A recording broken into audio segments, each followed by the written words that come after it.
Muito bem. Agora foi. Professor, só uma coisa.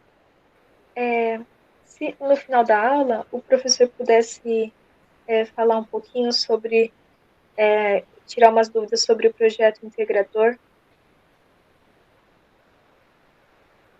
Ok, tudo bem. Obrigada.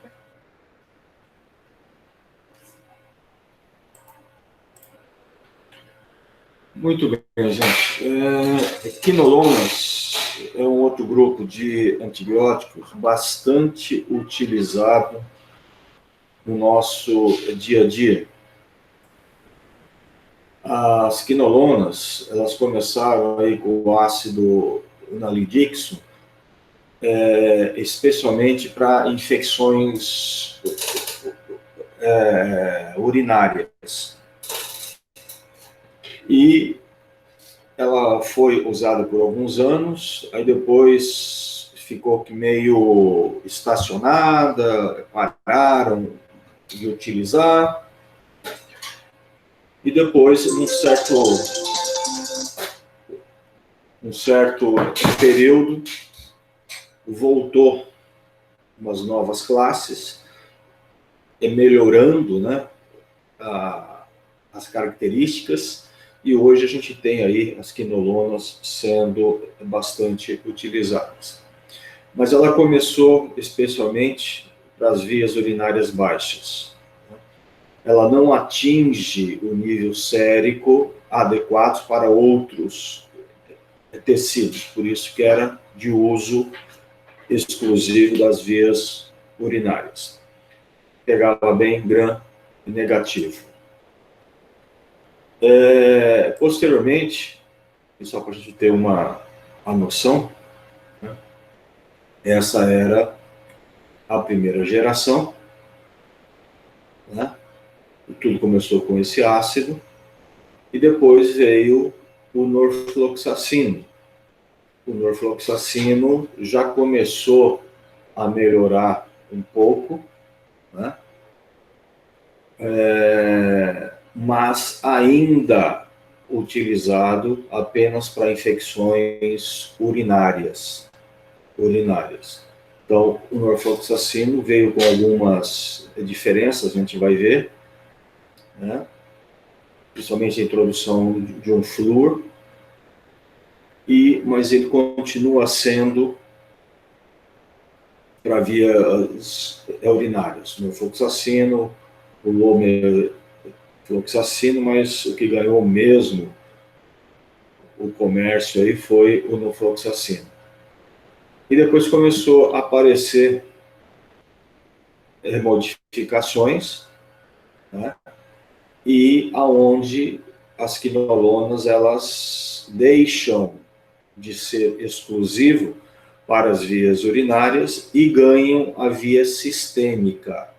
Então, a partir da segunda geração, chamada B, é que começa a ganhar a circulação sistêmica e começa a ser usado para outras infecções, né?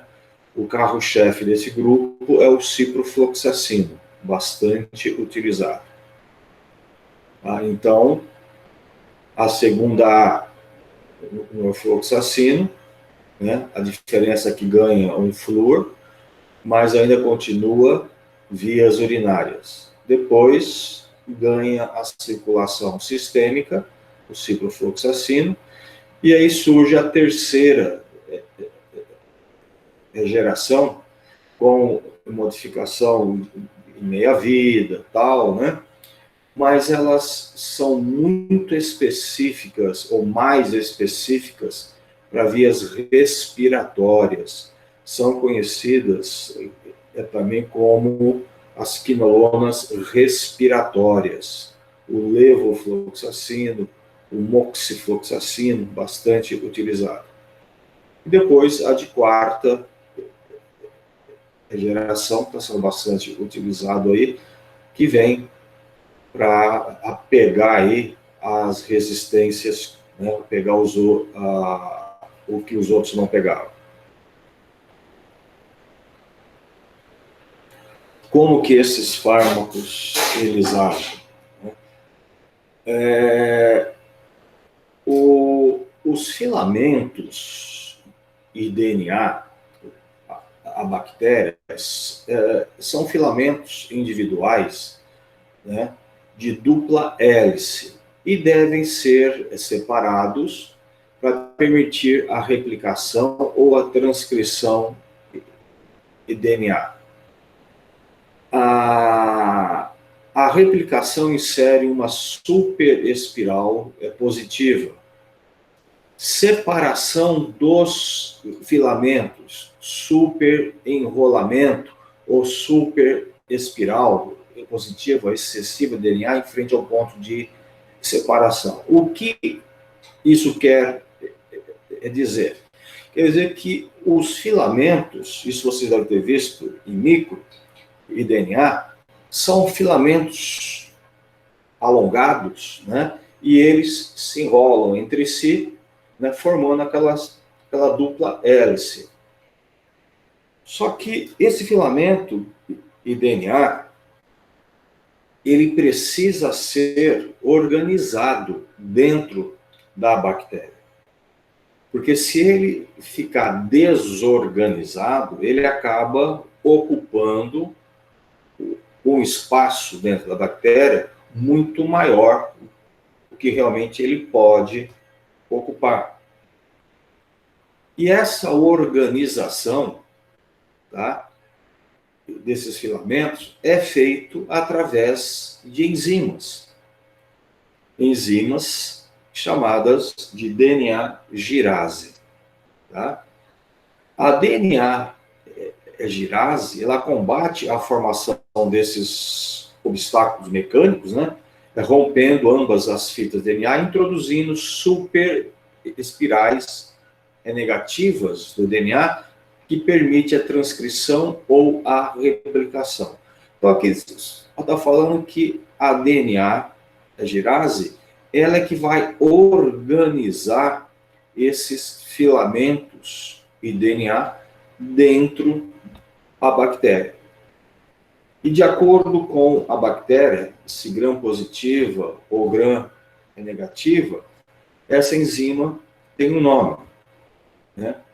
A topoisomerase 4, ela separa as moléculas filhas de DNA interligadas que são o produto da replicação de DNA. Então, aqui, a inibição da síntese de DNA bacteriano, ação bactericida. É desse jeito que esses antibióticos agem. Eles são bactericidas. Qual que é o alvo deles? Como nós falamos, nós precisamos dessa DNA girase para manter a organização desse DNA dentro da bactéria. Então, a topoisomerase 2, que é uma DNA girase, que é o alvo para a gram negativa. Para a gram positiva, é chamado de topoisomerase 4. Então, a topo 2 para gram negativo e a topo 4 para gram positivo. As quinolonas, elas têm como alvo essas topoisomerases. Elas se ligam especificamente à subunidade A dessas DNA girases. Então, o alvo delas é a enzima que faz a organização do DNA bacteriano. É esse o alvo, tá, das quinolonas.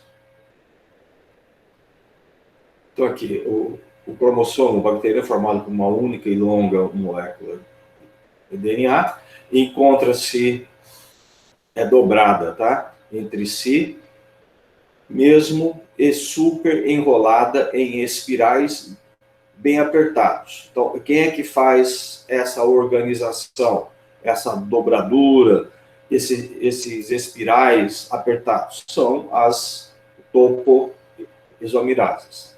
Então, as enzimas topoisomerases, DNA girases, né? Então, tem a 1, tem a 2, tem a 4, isso varia de bactéria para a bactéria.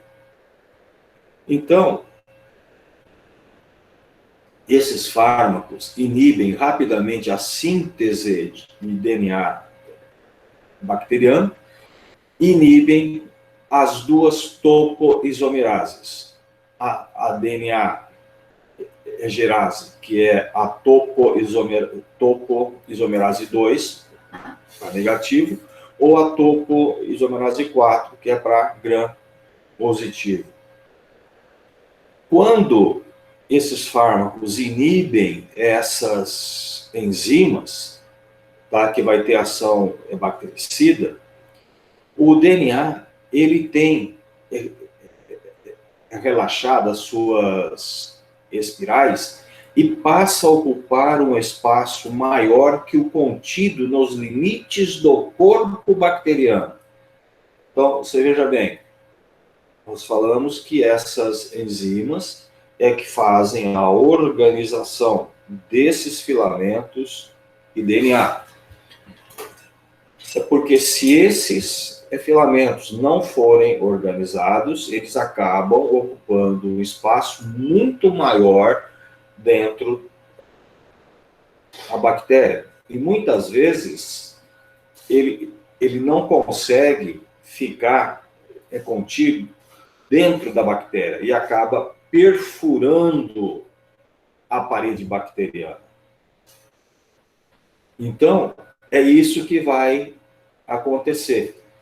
Com a inibição das enzimas, o DNA tem essas espirais relaxadas, desorganizadas, que passa a ocupar um espaço muito maior e às vezes até ultrapassando, perfurando a parede bacteriana, o que leva aí a morte bacteriana.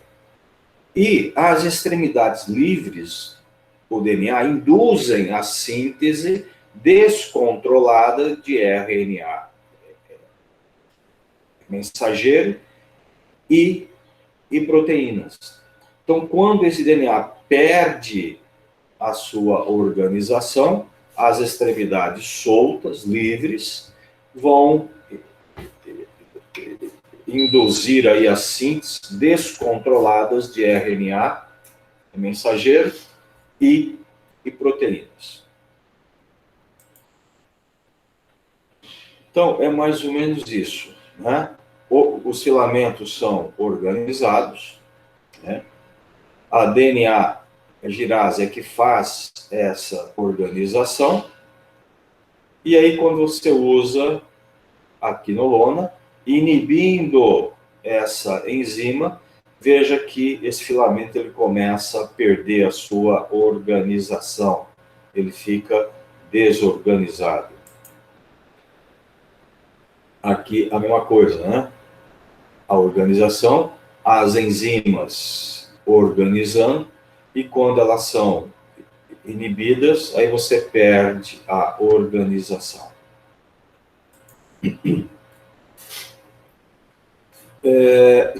São potentes agentes bactericidas contra bacilos aeróbios gram-negativos, Escherichia coli, Salmonella, Shigella, Enterobacter, as licérias.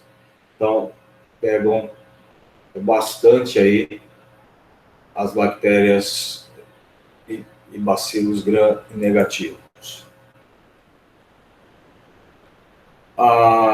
As quinolonas também são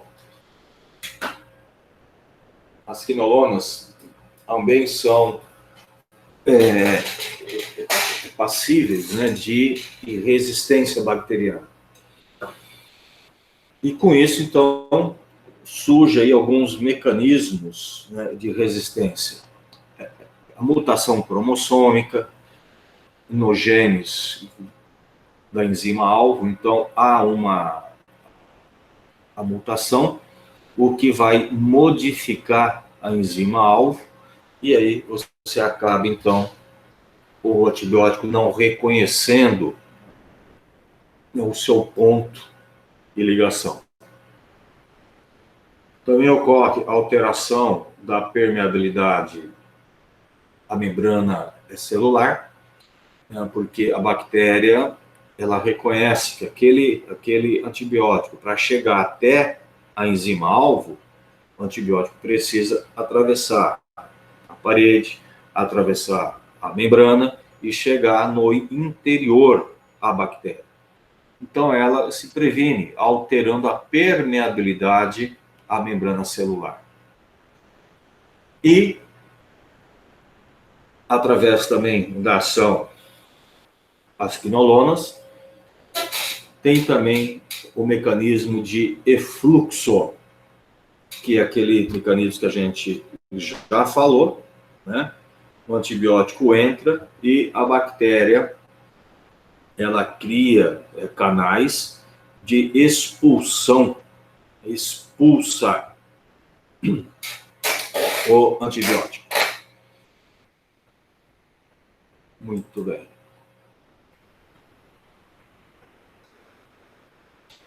Os efeitos adversos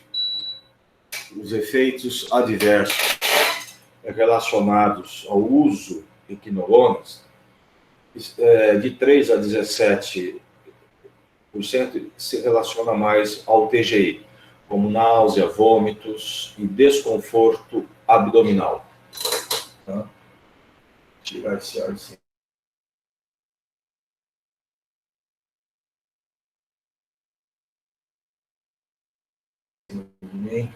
Existem alguns relatos de manifestações de hipersensibilidade. Não são muito comuns, mas foram relatados, como o caso de urticária, eosinofilia, erupções, né, febre e tal. Cristalúria acontece muito com o norfloxacino, que é de uso mais exclusivo para infecções urinárias, né?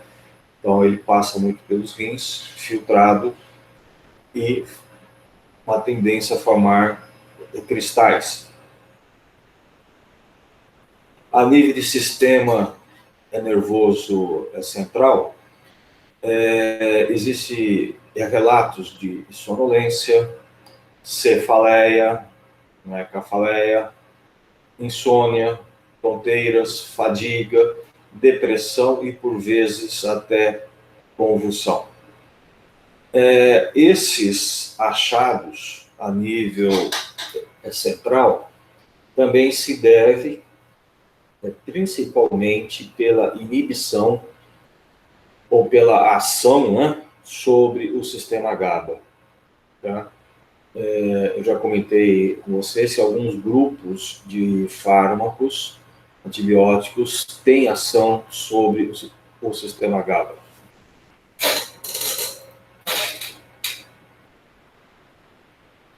A ação tóxica das quinolonas no SNC resulta em parte da inibição da resposta ao ácido aqui. Foi o que eu acabei de falar agora, né? Então, inibição do receptor GABA, né, do tecido nervoso. O ciprofloxacino possui atividade antagonista parcial do GABA.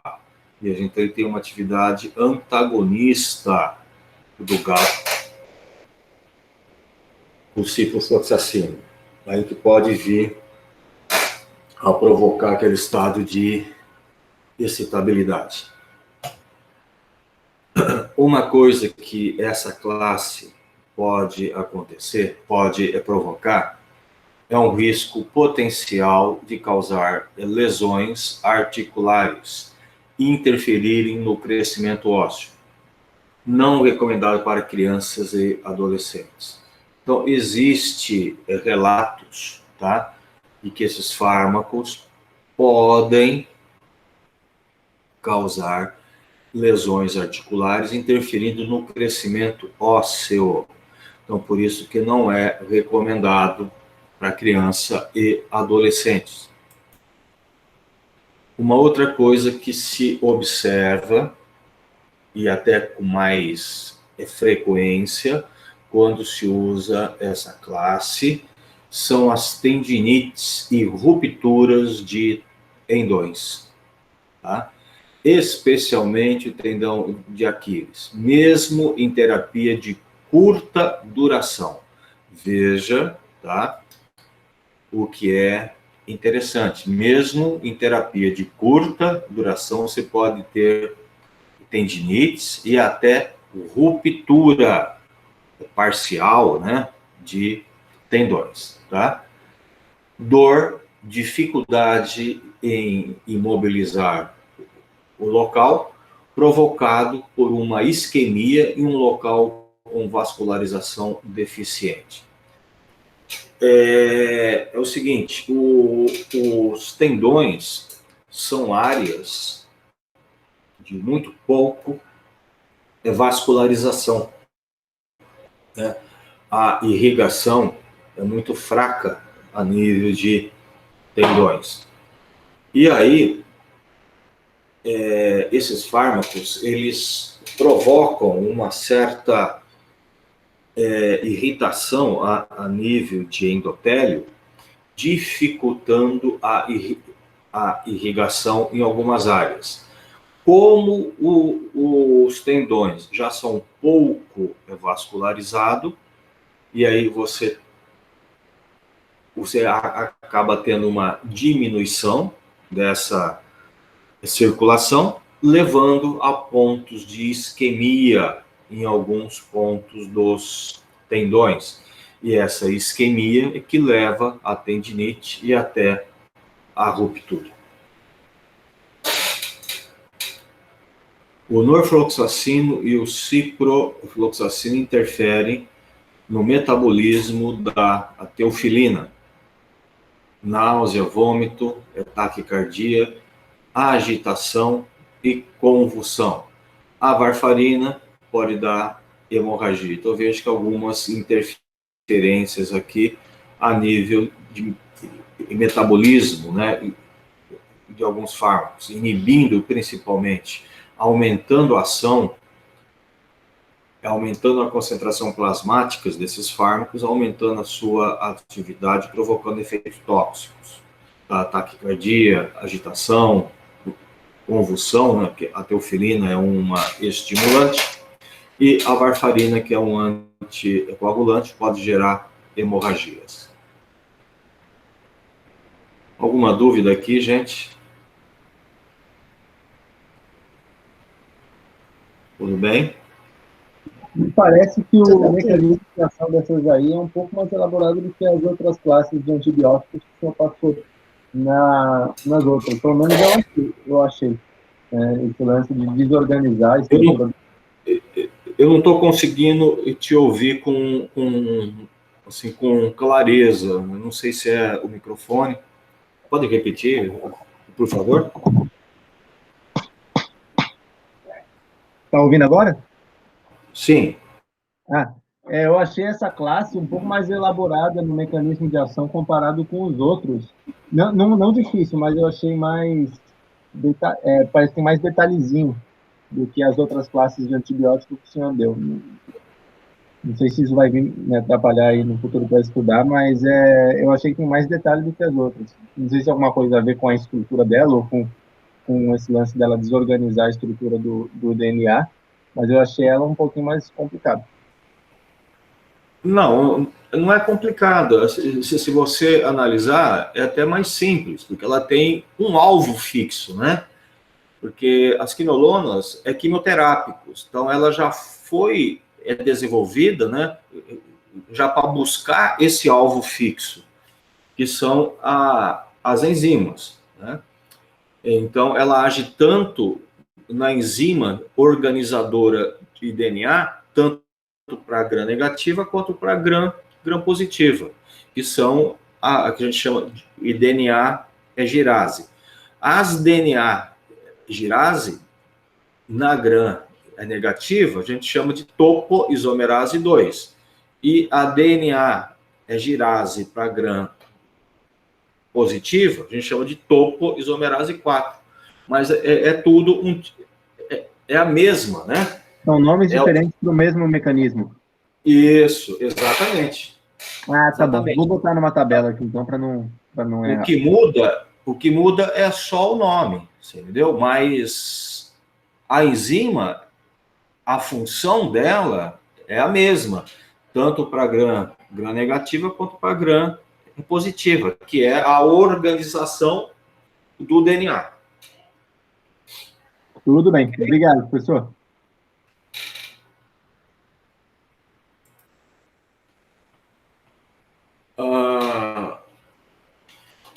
A via de administração é oral, né? Ela tem uma boa absorção a nível ITGI, a biodisponibilidade superior a 50%, a ligação proteica aí de 15 a 30%, e essa classe ela tem uma boa concentração sérica a nível de próstata, de bile, pulmão, neutrófilos e macrófagos.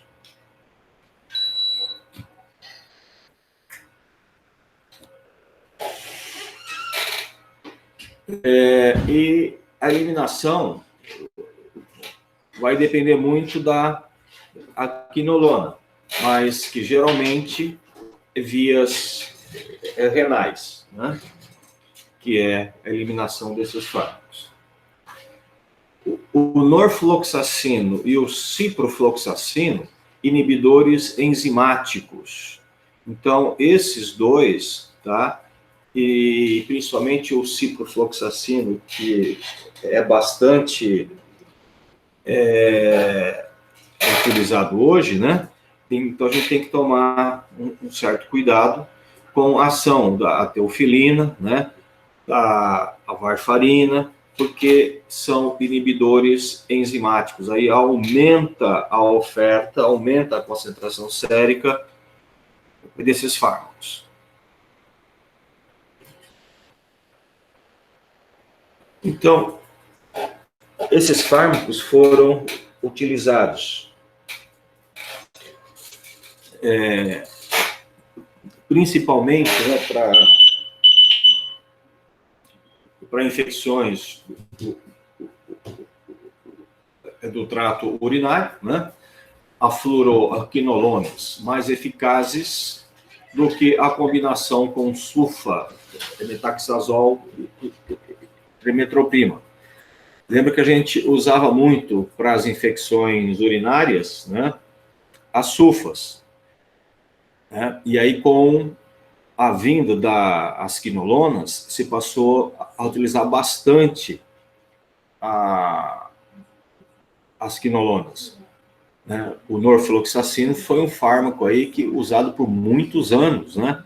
Para infecções urinárias, para as prostatites, para doenças sexualmente transmissíveis, infecções do trato respiratório, gastrointestinais e dermatológicas, ósseas e articulares, e aí vai.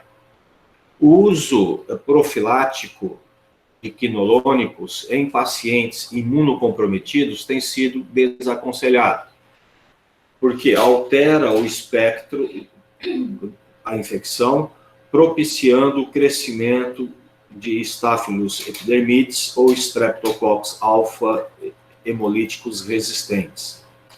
Então, precisa tomar um certo cuidado, né, no uso desses fármacos em pacientes imunodeprimidos.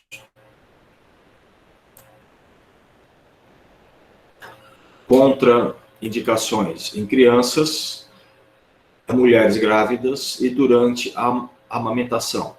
Desenvolvimento de erosão de cartilagem, foi o que a gente já falou, né? Comprometendo o crescimento ósseo. Pacientes em uso de drogas antiarrítmicas podem prolongar o intervalo QT. Isso tem acontecido principalmente com o moxifloxacina, que é uma quinolona respiratória, né? Então, essa ação aqui teve algumas citações.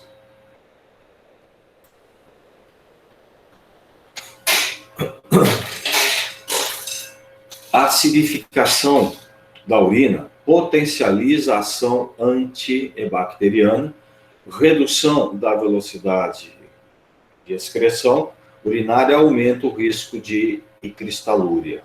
Então, essa acidificação aqui para potencializar a ação.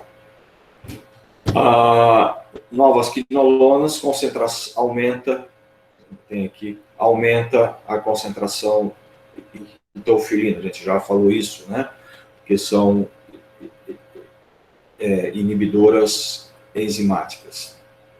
Antiácidos com alumínio e magnésio inibem a absorção gastrointestinal das quinolonas.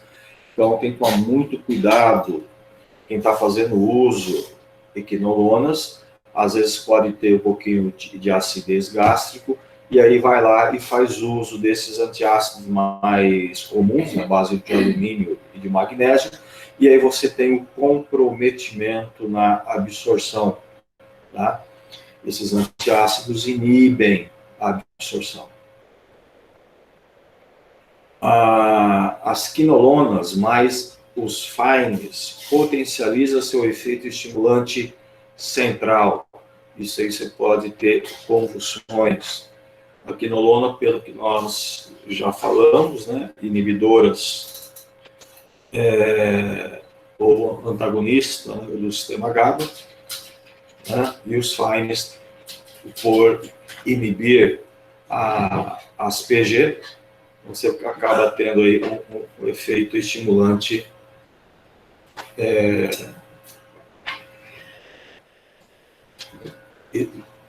um efeito estimulante central. E aí você pode ter crises convulsivas e tudo mais. Então foi isso. A de primeira surgiu lá por volta de 59 anos atrás, né? 62, o ácido nalicílico. O teu uso era muito limitado apenas para infecções do trato urinário baixas e intestino. Não atinge níveis séricos adequados em outros tecidos. A ação era contra gram-negativos, altas doses, hiperglicemia e convulsão. Então, essa foi o início dessa classe. Então, antigas, né, apenas para infecções urinárias. Aí vem a segunda geração, né, como eu disse, aproximadamente já nos anos 80, que foi a introdução de um flúor na posição 6 do anel quinolônico. Esse acréscimo do flúor modificou bastante a ação das quinolonas. E aí, de quinolona, ela passou a ser chamada de fluorquinolonas, né? Aumento do espectro para bacilos gram-negativos e alguns cocos gram-positivos, né? Então, aí, a fluorquinolonas.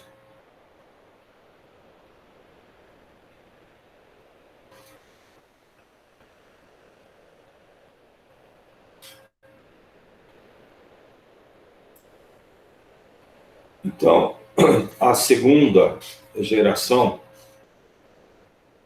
veio aí o norfloxacino, né, via oral, para infecções urinárias e intestinal. Então, apesar do flúor, mas o norfloxacino ainda vinha somente para infecções urinárias e intestinais. Depois começaram a modificar a estrutura, surgindo aí a segunda geração B, com o carro-chefe aí o ciprofloxacino, aumentando o espectro e aumentando aí o alcance desses fármacos, né? Eles passaram a ganhar bastante a via sistêmica. Então, começaram a ser usadas por via oral e também por via endovenosa. E começaram a agir em infecções sistêmicas. Então, a segunda B começa a ganhar a circulação sistêmica.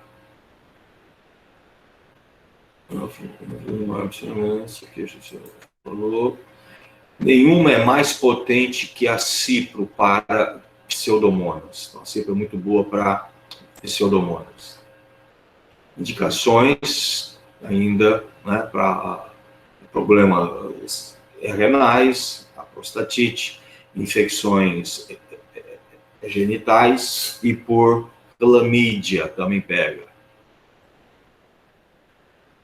As fluoroquinolonas para gastroenterites, inclusive para salmonela.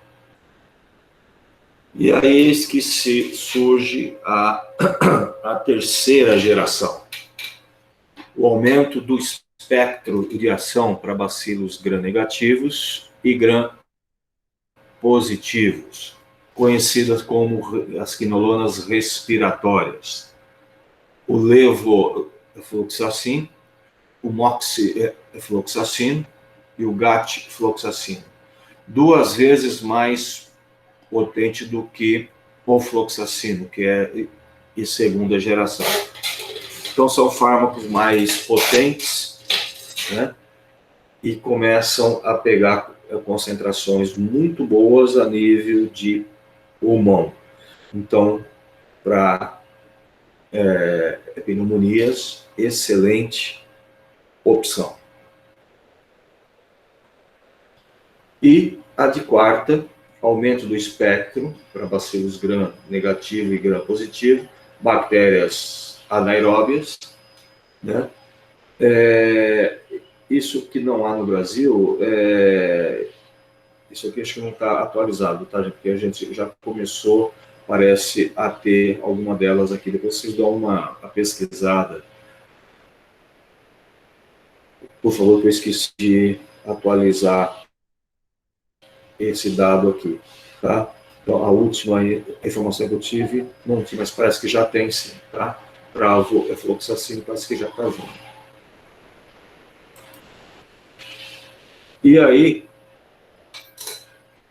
tudo começou lá atrás, né? Com a estrutura a quinolona, aí foram aprimorando, desenvolvendo, né? Acrescentando flúor, então foram a fluoroquinolona e tal, e agora eles estão começando a manter a estrutura, manter a atividade, só que tirando o flúor. Então agora é o desfluoroquinolonas, né?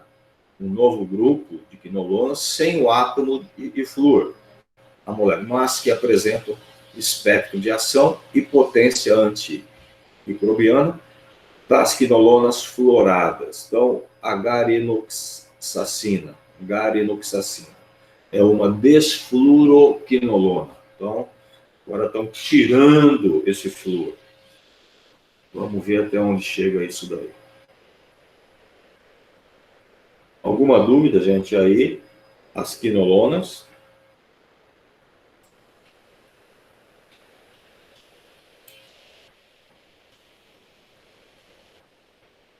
Dúvidas?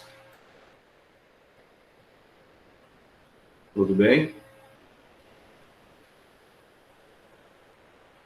Tudo certo, prof.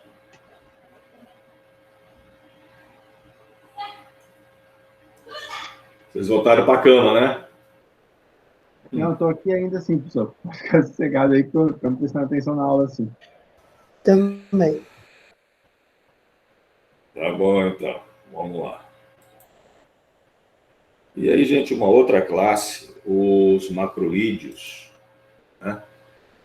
Esses macrolídeos apresentam diversos anéis galactônicos, dos quais se ligam um ou mais desoxaçúcares, derivados semissintéticos mais novos. Então, nós temos aí os macrolídeos, a eritromicina, a claritromicina e a roxitromicina. E aí nós temos a azitromicina e a clindamicina, lincomicina, tudo são macrolídeos. Veja que tem alguns nomes aí, né, bastante conhecidos, né? A eritromicina, a claritromicina, a azitromicina, a gente está usando bastante hoje, né? A lincomicina, que nós já utilizamos muito dela. Então, os macrolídeos. Pode ser empregada a forma de base livre ou na forma de sal, estearato, ou ésteres, lauril sulfato, estolato. Esses ésteres é para facilitar a administração oral e facilitar a sua absorção, né? Estearato mais insolúvel.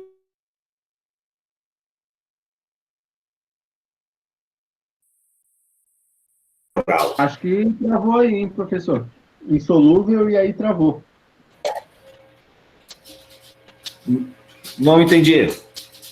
O senhor falou do estearato insolúvel e deu uma travada. Não sei se o senhor falou alguma coisa, muita coisa depois disso.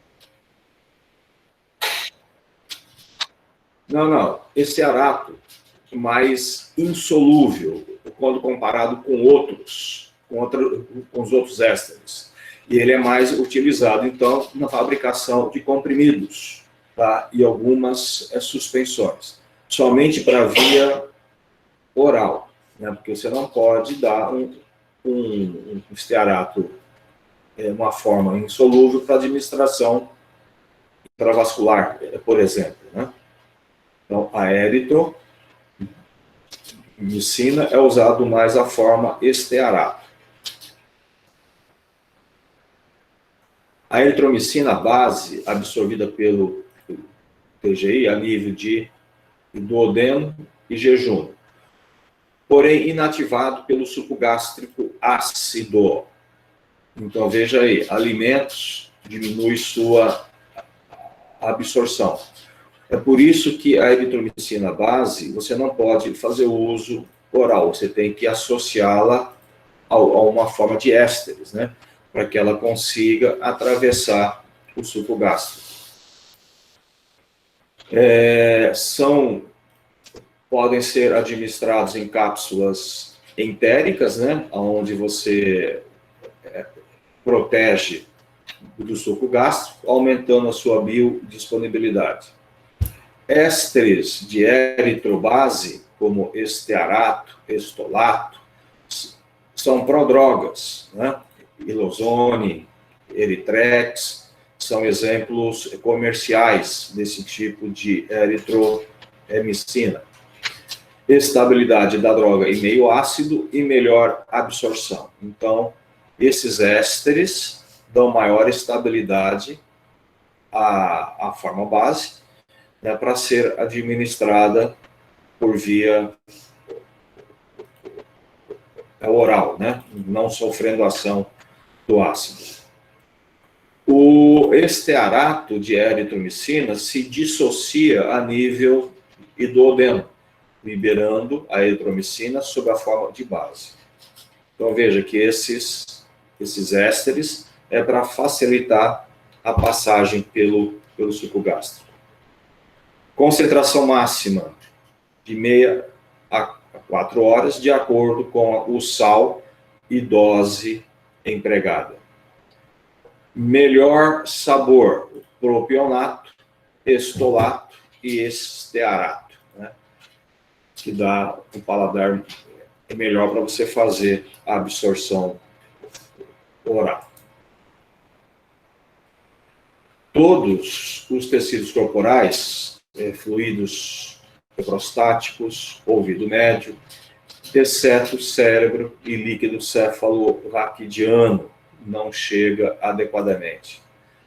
Barreira placentária, concentração do feto é de 5 a 20% da concentração materna. Ligação às proteínas, 84%, uma meia-vida de 1 a 6 horas. Concentra-se no fígado e bile. Bom, aqui alguns parâmetros, né, para você ter uma ideia. A eritromicina tem uma biodisponibilidade oral de 35, a azitromicina 37, a claritromicina 55. Veja a meia-vida, 1,1 a 6 horas, a azitromicina 40 horas, por isso que a gente usa a azitromicina dose única diária. Já a eritromicina, a claritromicina, você tem que fazer de 6 em 6 horas. Ok? É só isso que mais interessa. Queria chamar a atenção de vocês para a meia-vida, tá? Principalmente da azitromicina, 40 horas. Como que esses fármacos agem? Inibe a síntese proteica bacteriana, aonde eles agem na subunidade 50. Nossa, isso aqui tá mal.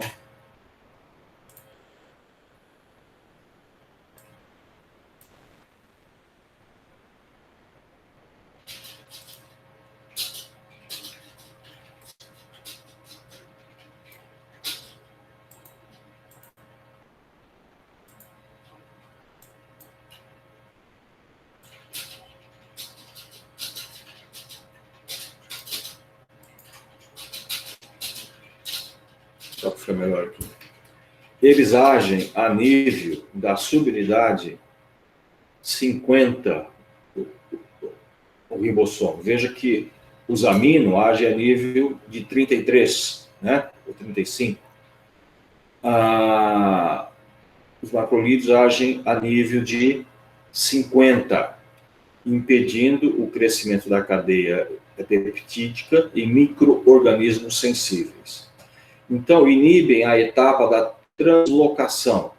A molécula de RNA transportador peptídico, recentemente sintetizada, se move ao local aceptor do ribossomo, para o local o doador. Então, inibe essa movimentação. Alteração conformacional, síntese de proteínas por interferência direta na transpeptidação e translocação. Então, vai interferir na síntese de proteínas. E dependendo da concentração da droga, a eritromicina, bactericida ou bacterostática. Vai depender muito da oferta, da concentração. Então, veja que esse grupo, o alvo de ação é a subunidade 50S de ribossomo, tá? Impedindo aí a cadeia, o crescimento da cadeia peptídica. Esse é o alvo, o mecanismo dessas drogas. Para atingir essa subunidade, precisa atravessar também as paredes, as membranas e chegar até o interior. Ok? Largo espectro, bactérias gram-positivas, gram-negativas, micoplasmas, clamídias, treponemas, rickétsias. As bactérias gram-positivas acumulam cerca de 100 vezes mais eritromicina que as gram-negativas. Então, a eritromicina atinge uma concentração muito maior nas gram-positivas. Tá? Redução da permeabilidade, também a resistência. As bactérias vão reduzir a permeabilidade à droga através da membrana bacteriana, né? Então, o fármaco ele não consegue atravessar. Produção de enzimas ou de substâncias que acabam modificando o alvo ribossômico. Então, você modifica e o antibiótico ele não consegue reconhecer. Hidrólise, esterases produzida pelas enterobacterióceas. Mutações cromossômicas que alteram a proteína 50S. E também o efluxo. Então, tudo isso são formas que a bactéria acaba se defendendo do antibiótico.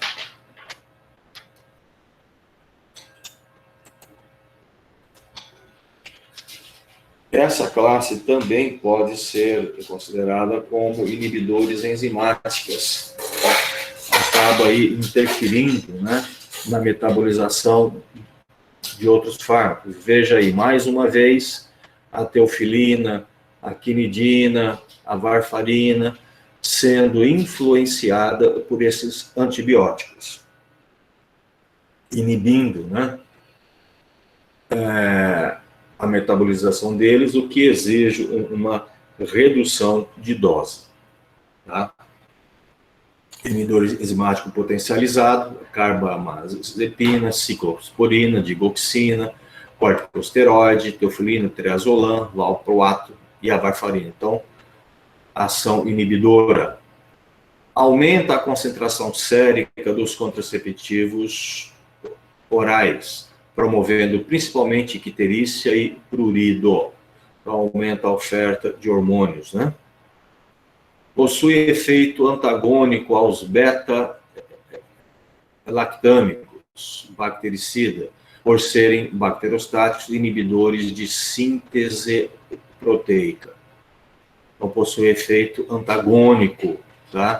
Aqui precisa se ver, não deve ser associados. Baixa toxicidade. Hepatite colestática. É maior frequência com estolato de eritromicina do que com estearato, etilsuccinato. Então, alguns ésteres têm maior tendência a provocar hepatite. Desenvolve-se após 10 a 20 dias do início, tá, do tratamento. Então, se começa a sentir náusea, vômito, cólicas abdominais. Podem ser seguido, né, essa sintomatologia por icterícia, por febre, leucocitose e eosinofilia. Elevada atividade das transaminases, ototoxicidade com perda de audição reversível. Então, essa ototoxicidade é percebido em alguns casos, né? Mas ainda bem que pode ser reversível, ao contrário dos aminoglicosídeos, que normalmente era irreversível.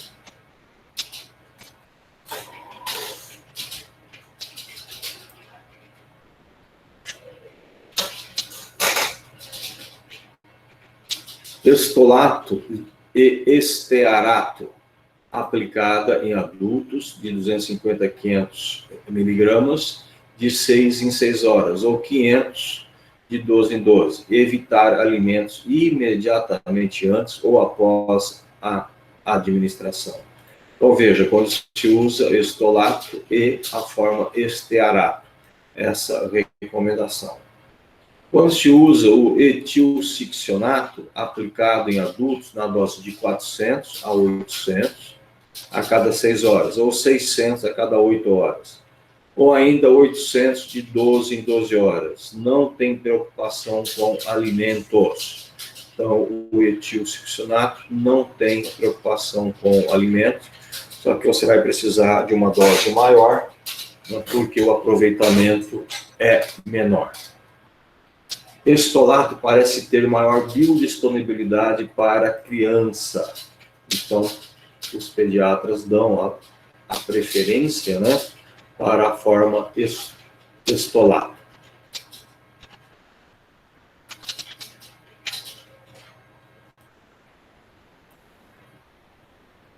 Estearato, contomicina, estolato, eritrex, iluzone, etilsuccinato, contomicina gotas, e forma tópica e iluzone tópica. Então, algumas formas comerciais.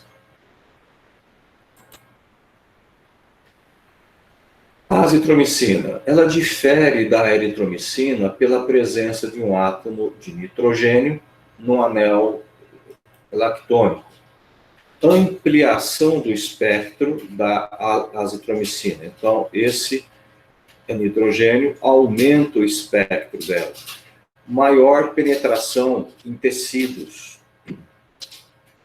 A meia-vida mais prolongada, veja, a meia-vida de 40 horas, né? E maior ação em gram positivo. Então, a azitromicina tem essas características que diferem da eritromicina. Então, a presença do nitrogênio, que amplia o espectro, maior penetração em tecidos, a meia-vida mais prolongada e maior ação em gram positivo. Boa absorção oral, mais estável que a eritro, ao pH ácido do estômago. Administração em jejum, ou 1 hora antes ou 2 horas depois das refeições. Antiácido e alimento. Redução da biodisponibilidade em 43%. Então, muito cuidado com isso. Distribuição ampla nos tecidos e fluidos corporais, exceto no fluido cérebro-espinhal. A meia-vida que a gente já comentou, 40 horas. Então, aí, a azitromicina. E ela vem sendo bastante utilizada, principalmente para substituir a amoxicilina em casos de resistência. Maior absorção oral, elevada concentração tecidual, alcançando níveis tissulares 10 a 50 vezes maior que a do sangue. Veja a importância disso, né? Amígdalas, brônquios, seios da face, secreções respiratórias, pulmões, músculo, peritônio, fígado, ovário, útero, próstata, trompas e rim. Meia-vida sérica, de 14 a 20 horas, em tecido mantém-se até por 60 horas. Dose única diária. Veja onde ela chega. É bastante, né? Hoje nós estamos tendo muito caso de resistência à amoxicilina, mesmo associado ao ácido clavulônico, né? Para sinusites. Então, a azitromicina está sendo bastante usada aí para substituição. Menores de 16 anos, segurança e eficácia da droga nesse grupo de paciente.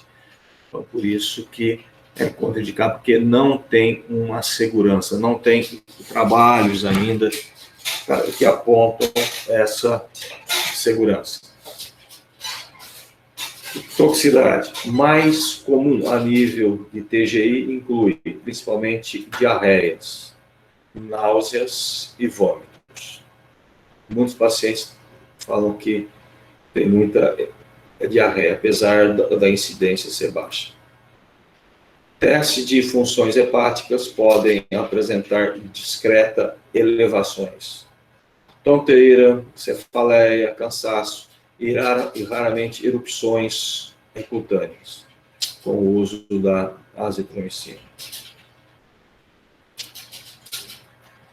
Então, a azitromicina também vai fazer o quê? Inibe a síntese proteica pela ligação à subunidade 50S do ribossomo de micro-organismos, de modo similar à eritromicina. Então, um mecanismo praticamente o mesmo da eritromicina, tá?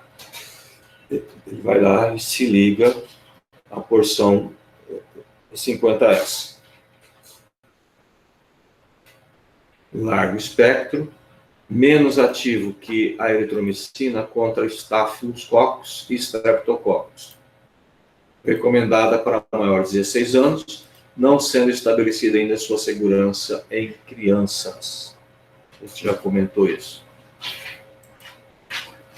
O uso terapêutico, né? A alternativa de faringite aguda, causada por Staphylococcus pyogenes, em pacientes alérgicos à penicilina e com intolerância gastrointestinal à eritromicina.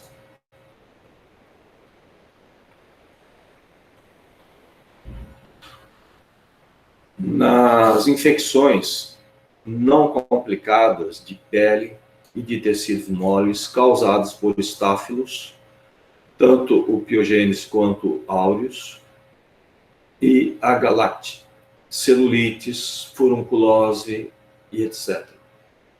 Então, infecções mais comuns aí de pele. Nas pneumonias de gravidade moderada, em pacientes ambulatoriais, porém não é recomendada em pacientes que necessitem de hospitalização e terapia endovenosa. Pacientes idosos debilitados ou imunocomprometidos não são candidatos ao tratamento ambulatorial com azitromicina. Então, isso precisa ser cuidadosamente visto, né, pelo clínico.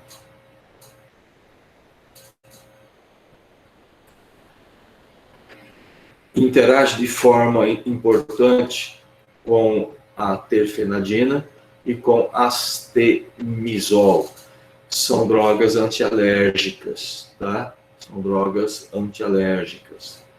A administração oral concomitante com antiácido reduz a concentração plasmática máxima.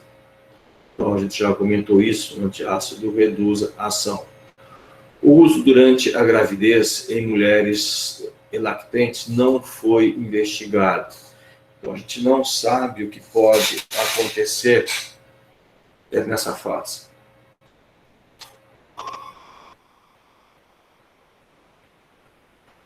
Então, se não está investigado, não se conhece, não deve ser utilizado.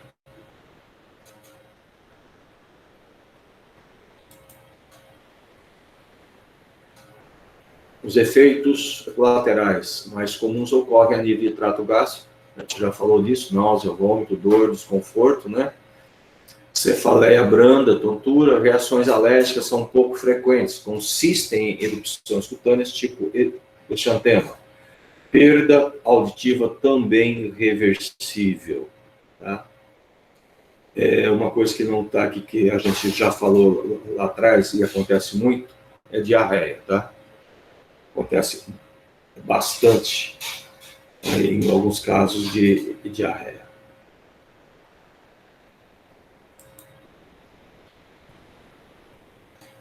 A claritromicina. A claritromicina tem uma biodisponibilidade oral de 50 a 55, metabolismo de primeira passagem.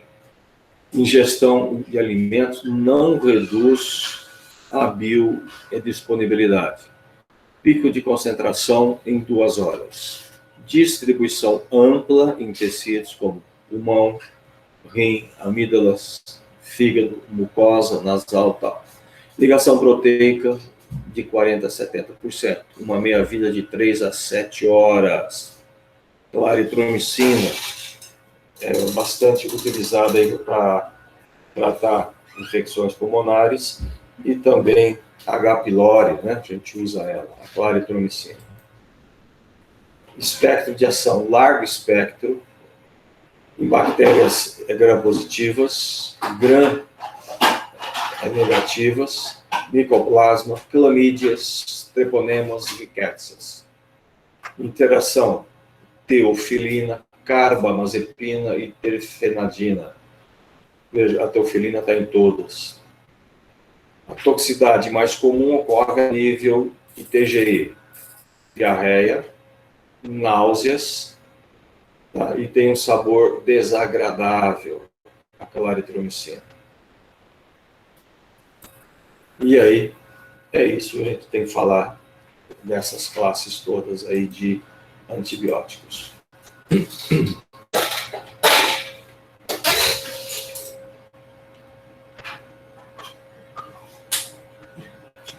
Perguntas? Uma diferença que eu vi nessa aula, professor, que o senhor colocou a molécula da primeira classe que o senhor estava explicando. E eu estava conversando com o Cássio outro dia, da gente enxergar as moléculas, ou pelo menos pesquisar, conforme a gente está aprendendo a farmacologia delas, ajuda a fazer um padrão, né, dos mecanismos de ação, de alguma estrutura na molécula que tem a ação antibiótica. Acho que mostrar a molécula do medicamento é muito bem-vinda, assim, que o senhor fez nessa aula agora. Beleza.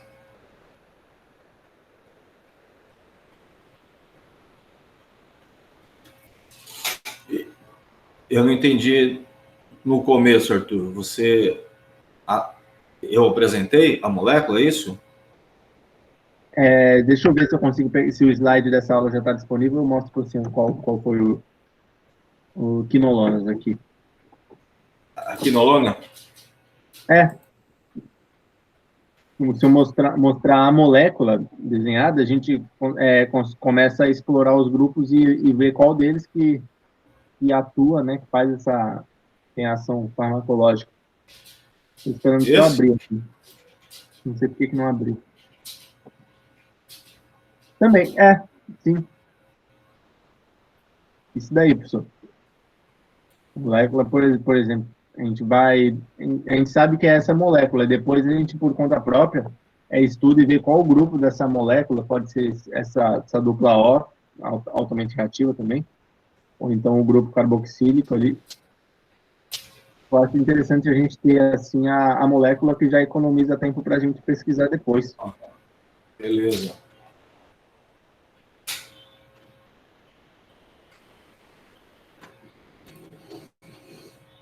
É que eu não sei se é da sua, se tem necessidade da sua disciplina mostrar a molécula e as características químicas dela, né? Mas, assim, quando o senhor coloca, o senhor já ajuda bastante a gente.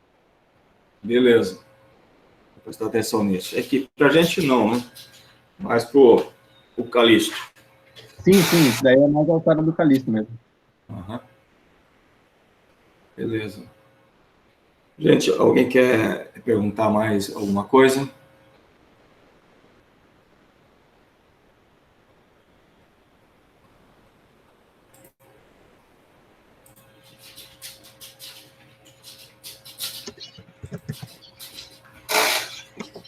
Júlia? Não te ouvindo. Prof, tudo certo. Ah, tá. Eu não estava te ouvindo.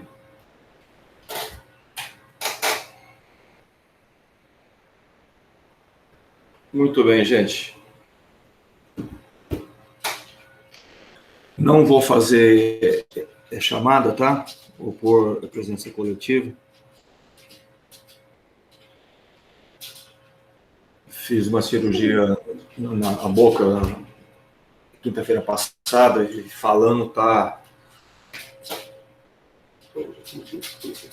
voltou a doer. Então, vou ficar quieto agora. Gente, boa semana para vocês, tá? Até mais. Professor, Oi. poderia só tirar umas dúvidas sobre o projeto integrador? Sim? Pois não. Que a gente hoje viu um pouco com a professora Marilise, e aí ela falou até para a gente tirar dúvida com você mesmo, professor, sobre a sua parte no projeto integrador, da parte de métodos, resultados e conclusão que o senhor gostaria de ter nessas partes do pôster. A gente fez um comentário sobre o projeto. A gente não fez? Nós não comentamos da ação analgésica? Sim, sobre a ação analgésica. É que a gente queria entender o que põe em cada parte, assim, mais o tópico que o professor gostaria mesmo. Então, não, a minha parte vocês podem pôr junto com tudo, né? Da Marisa, do Calixto, tá? Não precisa ser uma parte separada. O que eu queria é só que vocês demonstrassem o mecanismo de analgesia, Só isso, Ah, entendi. tá? Ah, tá. Só No falar. caso, Oi? pode falar. Pode falar, prof. Só identificando, né, o mecanismo de analgesia. Por que que eles são analgésicos, né? Então, aonde você coloca, aonde ele age. É só isso que interessa para mim. Ah, tá. A parte do mecanismo de ação, eventos adversos, indicações, aplicação também, ou... Olha, isso não tem tanta necessidade, né? Porque à medida em que você explica o mecanismo de ação analgésica, tá, automaticamente entra aí também a atividade antipirética, né? Que é a febre. A gente comentou sobre isso também. Comentamos? Ah, tá. E Então, no... Pode falar. aí você falando, tá, que da analgesia e da utilização para febre, acabou, não há necessidade de você ficar falando para que usa. Você vai usar para tudo que tiver, né? Dor e febre, entendeu? Ah, É então... um uso bem amplo, é geral, né? Uhum. Ah, tá. Essa parte do mecanismo analgésico a gente coloca nos métodos, né? Aí o resultado é esse efeito analgésico e antipirético, né? Isso. E a conclusão é essa ação, né? Que tem o paracetamol, né? Sim. Ah, então tá bom, professor. Obrigada. Mais Desejo alguma coisa? melhoras, professor. Oi? Desejo melhoras. Obrigado. Uhum. Mais alguma coisa, gente? Não, professor, obrigada. Gente, boa semana para vocês, então, tá? Até mais. Boa Qualquer coisa semana, me chama. prof. Melhoras. Tchau, tchau, professor. Boa Obrigado. semana. Tchau, gente. Melhoras, prof. Tchau, tchau. Obrigado. Tchau, professor. Boa semana aí, Tchau. Obrigado igualmente.